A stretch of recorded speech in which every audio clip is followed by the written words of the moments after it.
안녕하세요. 통계계산 2024년 1학기 수업 구조의 일일 프로페서를 맡은 김미나입니다. 일단 사례 연구에서 T검정에 들어가기 전에 그 전 절에서 배웠던 개념들을 먼저 정리하고 넘어가 보도록 하겠습니다.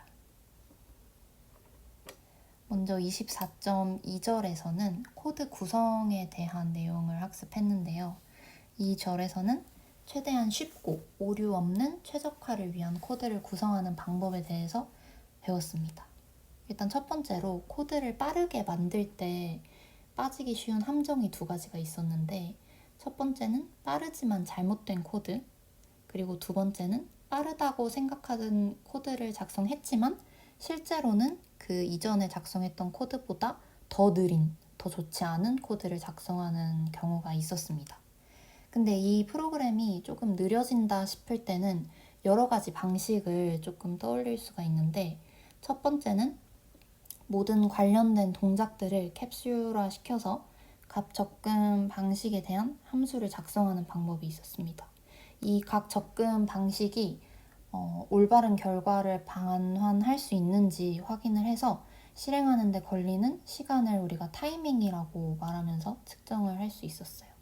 그리고 두 번째로는 대표적인 테스트 케이스를 생성하는 방법이 있었는데, 여기서의 테스트 케이스라는 것은 이 문제의 본질을 포착할 수 있을 만큼 커야 하기는 하지만 또 최대 몇 초 안에 실행될 만큼 작은 크기를 말했습니다. 그리고 다음 24.3 섹션에서는 이 기존 솔루션을 확인하는 방식에 대해서 배웠는데, R이라는 프로그램 안에서는 크랜이라는 이 줄임말, 더 Comprehensive R Archive Network라는 곳에서 이 동일한 내용을 여러 곳으로 복사를 해둔 네트워크 안에서 우리가 사람들이 제작한 패키지를 직접 다운받고 우리가 또 추가할 수도 있는 기능을 좀 활용을 해서 우리의 생각을 좀 확장하는 방법을 배웠습니다. 그리고 이 크랜에서도 찾을 수 없었던 내용들은 구글이나 아니면 스택 오버플로우에서 검색을 해서 코드를 작성하는 게 우리한테 도움이 되는 경우가 많았는데, 구글의 경우에는 R시크를 이용하고, 그리고 스택 오버플로우 같은 경우에는 이 검색창에 R을 검색을 해서 R 태그를 포함해서 검색을 하면은 R 관련 페이지로 제안을 해서 우리가 원하는 결과를 조금 더 빠르고 쉽게 찾을 수가 있었어요. 그리고 다음 24.4 섹션에서는 이 함수들이 가능한 적게 일을 하는 방법에 대해서 배웠는데, 함수가 가장 빠르게 수행될 수 있도록 하는 방법이 작업을 덜 수행할 수 있도록 하는 건데, 이 일을 수행하기 위해서는 어떤 함수가 어떤 함수를 대체할 수 있는지, 결국에는 그 대체 기능을 알아두는 게 굉장히 중요했고, 우리는 이거를 프로그래밍에서는 좋은 어휘력이라고 이야기를 했었습니다. 여기서 작업을 덜 수행하도록 하는 거는 보다 구체적으로 입력이나 출력의 유형, 혹은 또 보다 구체적으로 문제에 맞게 기능을 조정해서 사용하는 것을 이야기했습니다. 여기서 구체적인 함수의 예시 같은 경우에는 24.4 섹션을 다시 가서 복습을 하면 알 수 있습니다. 다음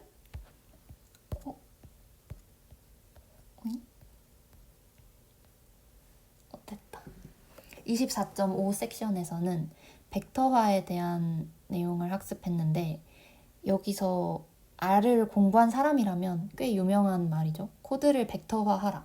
사실 이게 무슨 의미인지 좀 처음에는 이해가 안 갈 수 있는데, 단순히 우리가 수업 시간에 그 교수님이 컴공과랑 통계 쪽 프로그래밍을 다루는 사람들의 차이점에 대해서 알려주셨던 것처럼 단순한 포루프나 재기함수를 피하는 것이 아니라 이 스칼라가 아니라 벡터를 고려해서 문제에 대한 전체적인 개체의 접근 방식을 취하는 것을 의미했습니다. 그래서 이렇게 벡터화된 함수는 두 가지의 주요 속성을 가지고 있는데, 첫 번째가 많은 문제를 좀 더 간단하게 만들어서 이 벡터의 구성 요소에 대해서 생각할 필요가 없이 전체 벡터에 대해서만 생각을 하면 되는 속성. 그리고 두 번째는 벡터화된 함수의 루프를 R 대신에 C 코드로 작성을 해서, 정확히는 C++ 언어를 사용해서 이 C의 루프가 오버헤드가 훨씬 적기 때문에 훨씬 빠르게 사용할 수 있도록 하는 방법이 있었습니다. 그래서 이때 2번 같은 경우가 그 수업 시간에 배웠던 RCPP의 방식을 의미하는 겁니다.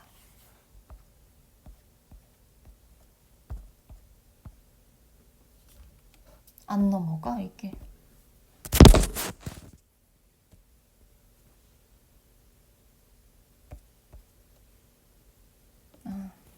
다음은 24.6절에서 이 카피를 피하는 것에 대해서 이야기를 했는데, 이 데이터를 복사하는 것이 사실은 성능에 상당한 위험성을 줄 수 있다는 내용이었습니다.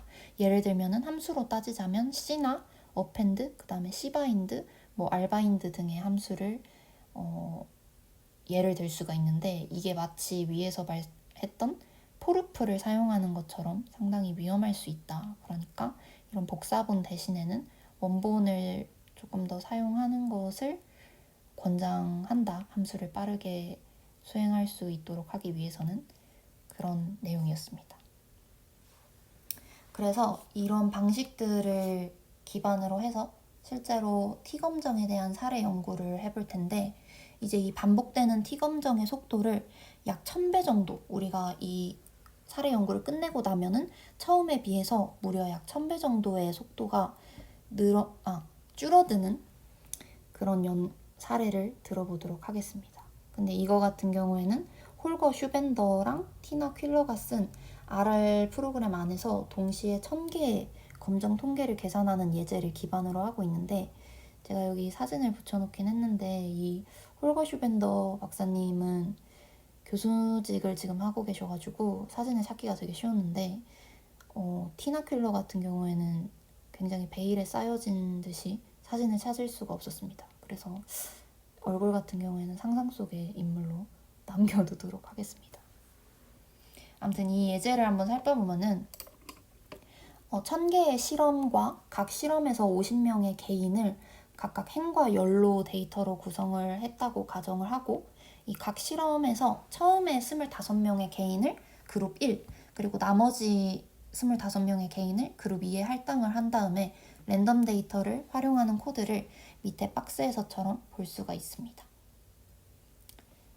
그래서 이 예제 같은 경우에는 t-테스트를 두 가지 방법으로 수행을 할 수가 있는데, 첫 번째가 수식 인터페이스, 그리고 두 번째가 각 그룹에 하나씩 두 개의 벡터를 제공하는 방법으로 수행을 할 수가 있습니다. 근데 여기 밑에 나오는 타이밍을 보면은 밑에 1번 방식을 활용한 것 같은 경우가 0.85초, 그리고 두 번째 방식을 사용한 것 같은 게 0.23초, 이렇게 볼 수가 있어서 시간은 수식 인터페이스가 상당히 오래 걸리는 것으로 나타났다고 볼 수 있겠죠.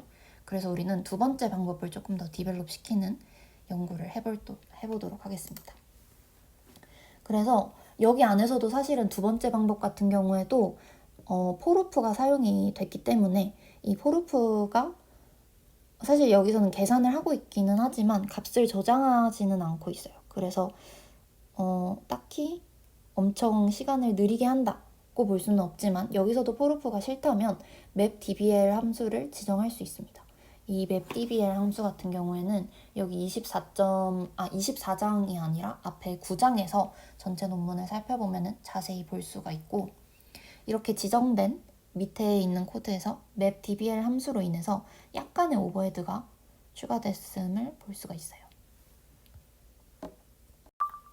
mapdbl 함수를 사용한 이후에도 조금 더 코드가 더 빨라지기를 원한다면 우리는 두 가지 방식을 더 고려해 볼 수가 있습니다. 첫 번째는 아까 위에서 개념 설명 때 이야기했던 일을 덜 하게 하는 방법.